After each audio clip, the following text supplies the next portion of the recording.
Here, read this. Woof.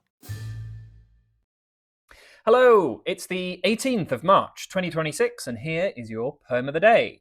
Today we are looking at the man some call the worst poet in history. I'm speaking, of course, about William McGonagall, a poet born right here in Edinburgh in the 1800s, and a man who enjoys to this day a kind of ironic popularity, winkingly anthologized in books like this one, which I'll be reading from today, alongside supposedly classic Scottish poems, and even receiving a collected poems of his own in the mid-2000s from Berlin, which is an Edinburgh publisher.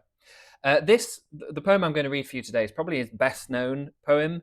It is inspired by a terrible railway disaster that left about 70 passengers dead when a train bound for Dundee passed over the Firth of Tay and the bridge collapsed.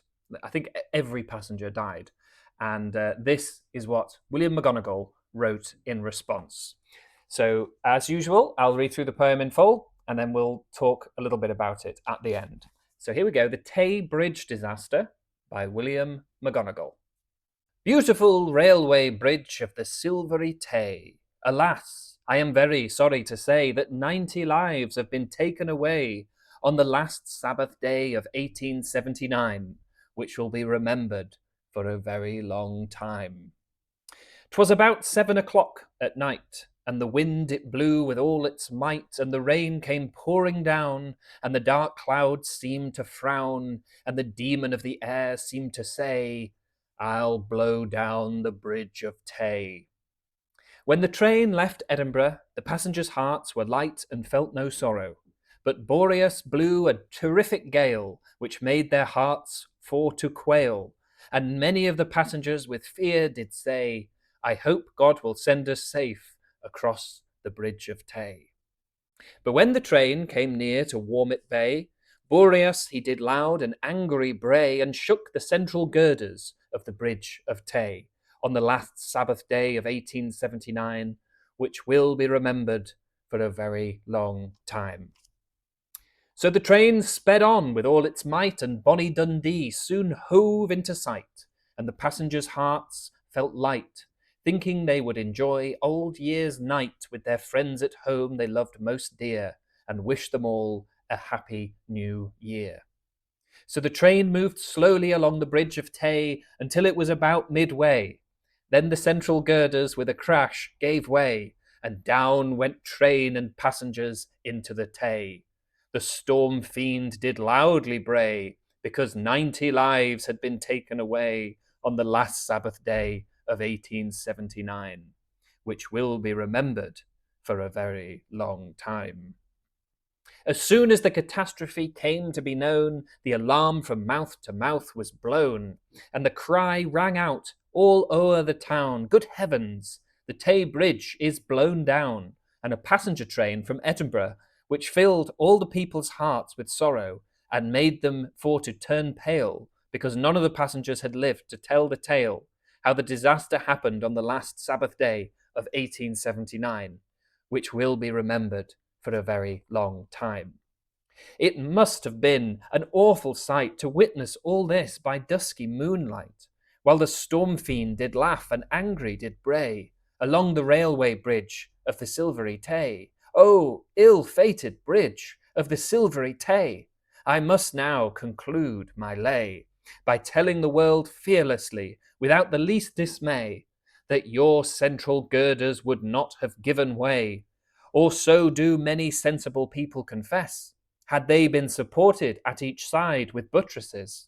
For the stronger we our houses do build, the less chance we have of being killed.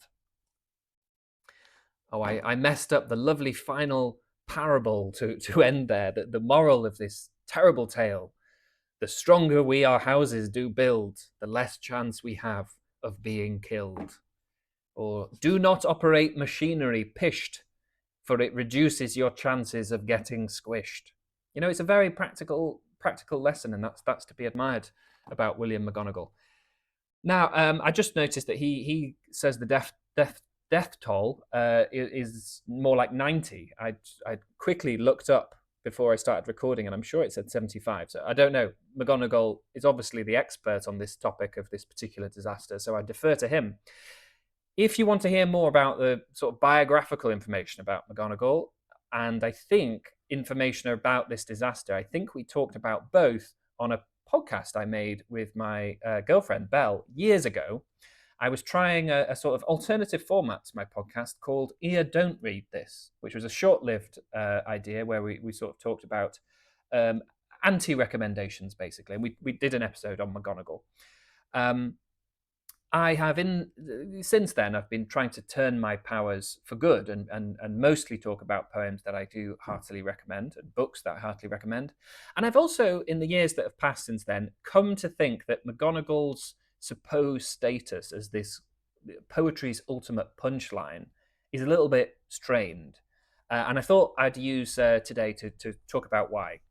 Don't get me wrong, I'm not trying to be a contrarian. It's not that I think he's good. His Tay Bridge disaster has some serious, catastrophic structural issues of its own.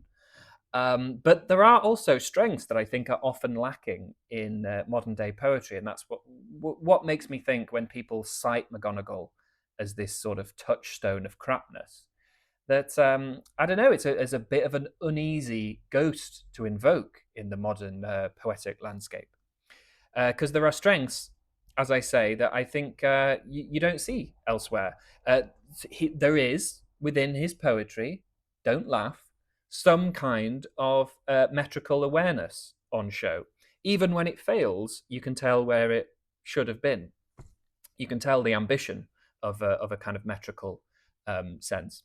There's also the impression of a sense of bardic responsibility. McGonagall devoting his gifts, such as they are, to commemorating events of local significance. Very admirable in my view, which also ties into my third point, which is one thing McGonagall is not, is fanatically self-involved. His work is not just only and ever a bottomless inventory of the poet's merits, forbearances, and occasional lovable shortcoming. For subject matter, he is prepared to even momentarily look outside himself, in other words. And I think that is refreshing. Obviously, what a lot of people love about his poetry is his sort of strangulated attempts to load his lines with more detail than his meter can sustain, resulting in this sort of war between a poetical spirit and a resolutely practical frame of mind. I love the way that he lingers blokishly over those central girders. But anyway, there you have it. A moderate or a mitigated defense of William McGonagall. Let's not go too far. But that is your poem for today, The Tay Bridge Disaster by William McGonagall. Thank you very much for listening, and I'll see you tomorrow.